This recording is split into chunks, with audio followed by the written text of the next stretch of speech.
আপনারা দেখছেন ২১শে টেলিভিশন। হিমেল হাওয়ায় কাঁপছে দেশ। দিনে কুয়াশার মাত্রা কিছুটা কমলেও কনকনে বাতাসে বাড়ছে শীতের মাত্রা। বিপর্যস্ত হয়ে পড়েছে উত্তর ও পশ্চিমাঞ্চলের মানুষের জনজীবন। সবচেয়ে বেশি বিপাকে পড়েছেন দিনমজুর ও ছিন্নমূল মানুষ। প্রতিনিধিদের সহায়তায় মুশফিকা নাজনীনের রিপোর্ট। উত্তরের জেলা দিনাজপুরের হিলিতে বেশ কয়েকদিন ধরে শীত অব্যাহত রয়েছে। দিনে কুয়াশার মাত্রা কিছুটা কমলেও বইছে হিমেল বাতাস। বিপাকে পড়েছেন খেটে খাওয়া ছিন্নমূল মানুষ।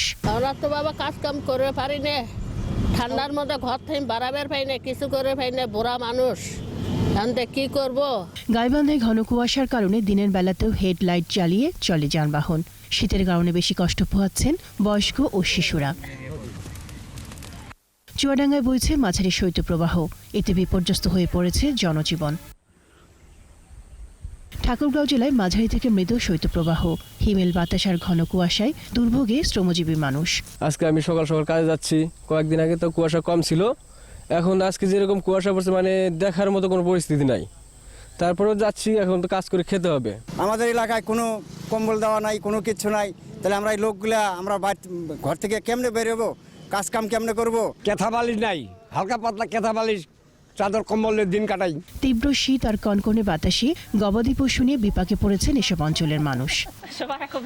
মুশফিকা নাজনীন, ২১শে টেলিভিশন।